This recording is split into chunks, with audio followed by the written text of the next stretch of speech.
Yeah, I will just put this Okay. in my. All right. Yeah, my name is Chris, and I have my Sorry, never heard. yeah, that's okay, totally fine. So I have my own. I guess you could say I built my own branding agency for myself, right? So I created a lot of content, and it's very overwhelming. And burning out as a content creator happens a lot, and that's happened to me probably 4 times. And I wanted to figure out a way to stop that. So one thing that I've done to help me not burn out and continue creating content even when I'm sleeping was that I hired a team of about 5 people, right? Yeah, so Every time I ask you, because the number goes up. yeah. So like right now, like for example, so what I've been hiring are VAs, video editors, you name it, people to help me create my content.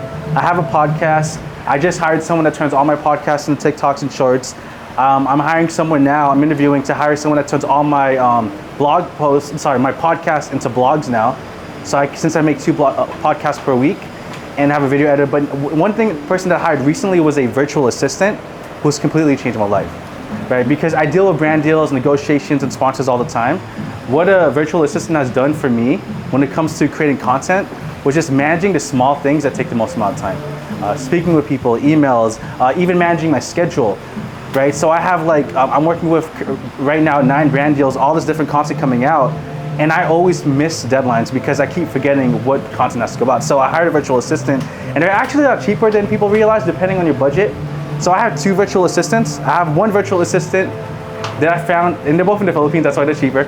I found a virtual assistant in the Philippines. One person I pay about $500 per month. This person is kind of part-time to full-time, 30 hours a week. And I have a full-time virtual assistant who actually handles everything. I actually help them, so they help me mark things on my taxes and stuff and transactions. They help me speak of brand deals, sponsors. So that's the kind of the ins and out of what I've done with virtual assistant. But you've worked with virtual assistants as well. Mm-hmm. Should we? Yay, okay. Let me put this here. And the context of this is, she's actually very busy as fundraising right now, but I was like, You're actually passionate about this, right? Yeah, I mean, okay, I can give a little bit of background. I definitely also encourage people to hire virtual assistants or just help in general. So how I got started hiring is for my SaaS company.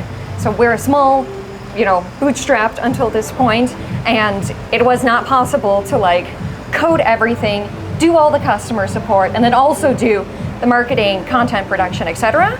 So what I did is I started by hiring a VA who knows essentially, how to format blog posts, how to create briefs for writers. So she would do the SEO, keyword research, based on a strategy I set out, and then create briefs for the writers, take care of the deadlines, making sure that they provide everything in a timely manner.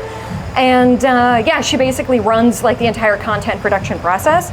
And I can absolutely say, the business would not be anywhere near where it is today without her. We get over 50,000 unique visitors per month from Google in a very competitive space, which is affiliate marketing.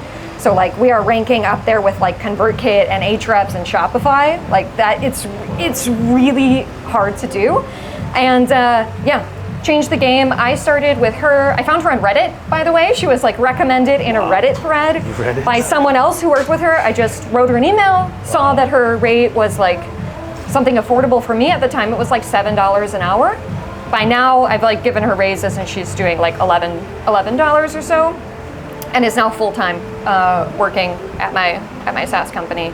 But just emailed her, did a trial task. Practically speaking, a great way to get started working with freelancers is you do a paid trial task. You can do it with several if you want to, and then evaluate who's done the best and keep working with them.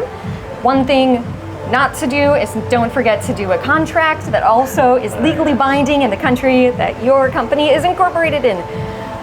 Maybe not relevant for everyone here, but you need NDAs. You need something that's going to be binding. But that's just a pro tip if you don't want to mess it up. Wait, is that Vietnam or Germany? It's binding under German law. German law. In my case, yeah. And that's I mean, there's a lot more to it, but I would say that was a game changer. I also work with contractors in tech support in the US and in Portugal.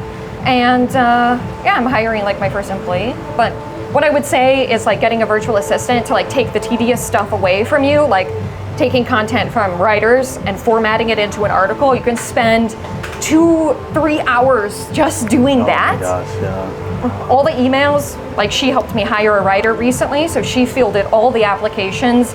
You will get hundreds if you ever hire for a freelance writer, like, because everyone thinks they can write. It's true. So you have to have someone to filter them out, and yeah, like, of course, happy to answer questions about this whole process, but total game changer, can be done affordably, and I just, you know, started at the rate that she offered, and as the business grew and I could afford to pay her more, I just incrementally worked my way up, and eventually I hope to like be able to offer her something comparable to the people I have working in the US and Europe, so within the next year or so. So to be clear, initial spend was $400 to $500 a month. That you went Yeah. up to $1,500 a month now. Yeah, something like that, yeah. And that is for 40 hours a week. Yeah, I started with 10 hours, then went to 20, and then now at 40. Okay. Yeah. And then Krishan, what do you start with? I just promised them like $500 per month for And X do amount, as long as they get the work done. Was all I cared about. Okay. Yeah. And then what do you recommend as like the first task to hand off? For my person, I had them try to negotiate some deals with some sponsors, and had them to manage we my don't have content. sponsors. Oh, shoot. Yeah. That's all I had. Oh yeah, sorry. Too popular. Oh no. Okay, maybe Monica. Yeah, I mean, like a big part for me was definitely dealing with the writers. So I had her create a brief. So I would give her examples. Oh, these are briefs that I've done personally in the past. And this involves like doing the keyword research, creating an outline, you know, saying what are the internal pieces of content that we want to link to as supporting content from the article.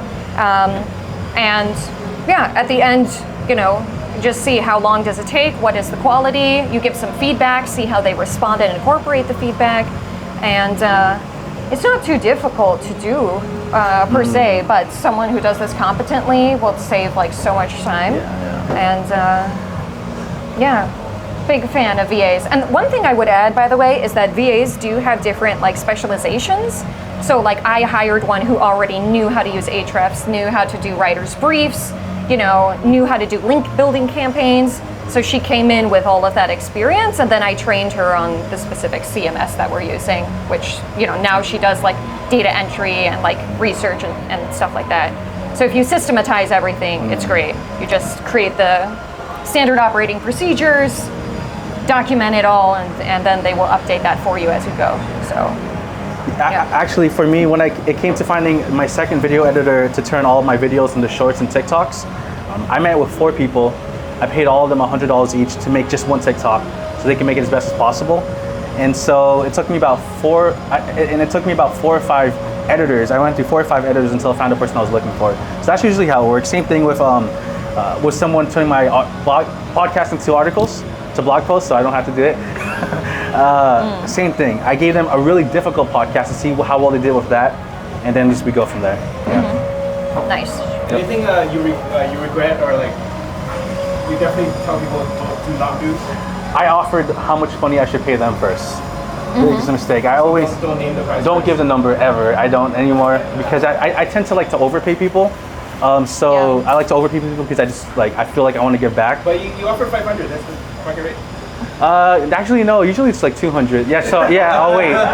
Yeah. So I tend to. So now I'm stuck paying my editors and that whatever. But that's fine. They're worth it. But yeah. So I try to not offer the number anymore with the new people I'm hiring. Yeah.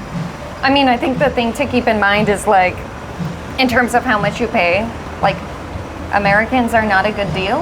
Like they will charge you a lot of money to not have very much like results, like, so to speak. Yeah. But like, you know, you can pay less money to someone who has lower cost of living. And they have to work harder because they need that money to make a I mean, living. that's one factor, but it's also, it's like, for example, I live in Europe and I always had a lower salary, but like I probably saved just as much money as people living in the US who pay more for rent. So like, you know, so at the end of the day, it's like how much money is in their pocket and can they like, are they making more money than like really fancy jobs that they might have locally, like, and you can afford to pay 3-4 times whatever the local rate is. So, yeah. So your VAs are in the Philippines and yours is in Vietnam. Mine is in Vietnam, yeah. She's a native? No, Oh, no. But her partner is from New Zealand, so she also has a great like New Zealand accent on top, which is really nice. But I mean, her written English is great, so like I totally trust her doing communications. I think this is not a given. Like she's been in a long-term relationship with a native English speaker, so that certainly helps. Yeah. So no recommendations for like VA assistant services you both just found them online? I think these are really expensive compared to hiring directly. Like, I don't know if you've tried any of these placement services, but they will charge you a So lot. all I do is I go on Twitter and I say I'm looking to hire someone to convert, and then people just reach out to me. But that's how I found our video editor. So my editor that I've had for years now works for Airbyte, and he makes like 20 times what a normal person would make in the Philippines, and he's really happy. So, but because of that, he works really hard. But yeah, so Twitter is kind of, because I've tried using places like phonlinejobs.com, philippinesonlinejobs.com, and they tend to not be the best. They ask for a lot of money and they're not that good. Yeah. And so Twitter and just vetting through people that way has worked out for me. I've hired a lot from Facebook groups. There are a lot of remote work Facebook and like digital nomad Facebook groups. And these people tend to be, a little bit industrious, because they're kind of like hustling to like be able to support this type of lifestyle. So I've had a lot of success there, and oftentimes you can post for free. Like I'm just spent, I don't know, this month like $700-800 on like job posts on these remote job boards. They are so expensive, but for these, let's say, like smaller roles, then like a lot of Facebook groups surrounding like digital nomads and remote work that you can try. So. I'm definitely gonna. I've been dragging my feet on this for so long, but it makes so much sense. Just do it, yeah. I'm not gonna take like the $1,500 a month hit, but like I'm pretty sure I can make that back. You can start with like 600 or something like that. Yeah. So, highly encouraged. Thank you so much for doing this in conversation. Thank you.